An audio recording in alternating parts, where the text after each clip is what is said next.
প্রিয় দেশবাসী, এই মুহূর্তে আমি আছি সেই টাঙ্গাইলের ঐতিহ্যবাহী গোবিন্দেশী গরুর হাটে, যে হাটের সুনাম রয়েছে পুরো দেশ জুড়ে। এই হাটে পাওয়া যায় একদম ছোট থেকে শুরু করে বিশাল সাইজের গরু, এবং দেখাবো আজকের দাম দর। বড় গরু টাকার ভাই, বড় লালমারি ওটার দাম কত চান? এটা 300 350 350 চান? ওই বড়টা একটা এইটা ওটা ওটা কত?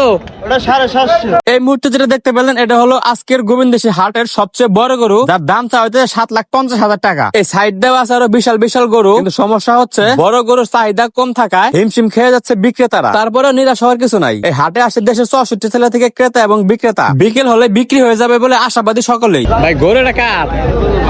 এটার দাম কত স্যার? 350, মানে 3.5 লাখ।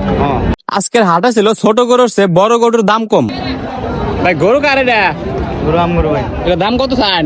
দাম 2,60,000 সকলে দেখতে পেলেন আজকের হাটের গরুর দাম দর কেমন। এই কুরবানি ঈদকে কেন্দ্র করে টাঙ্গাইল জেলার ভুয়াপুর উপজেলার সেই ঐতিহ্যবাহী গোবিন্দেশী গরুর হাটের বিশেষ কিছু গুণাগুণ আছে। তার মধ্যে এই হাটটি যমুনা নদীর কুল ঘেঁষে হওয়াতে অনেক দূর দূরান্ত থেকে গরু যাতায়াত করে অনেকটা সুবিধা হয়, এবং কি এই হাটের পাশে আছে দুধু বালুচর, যেখানে একদম খাঁটি দেশি চরের ঘাস খাওয়া গরু পাওয়া যায়। প্রত্যেকটা গরু এই হাটে এনে বিক্রি করা হয়। সহজ কথায় বলতে গেলে এই হাটে ভেজাল যুক্ত গরু খুব কমই পাওয়া যায়, যা পাওয়া যায় একদম পিওর। আর এই হাটের ঐতিহ্যের কথা নতুন করে হয়তো আপনাদের বলতে হবে না, এবার ওপর দুই বাংলা সকল মানুষই এই হাটটি চিনে থাকেন। বর্তমান কালের পরিবর্তনে এই হাটটি হয়তোবা কিছুটা ক্ষতিগ্রস্ত হলেও আশা রাখি হাট কমিটির সুনজর পড়লে হয়তোবা এই হাটটি আগের রূপে ফিরে আসতে পারে। ধৈর্য সহকারে এই ফুল ভিডিওটি দেখার জন্য সকলকেই জানাই ধন্যবাদ। আশা করি ভিডিওটি ভালো লাগলে পেজটা ফলো করে সাথে থাকবেন। ধন্যবাদ।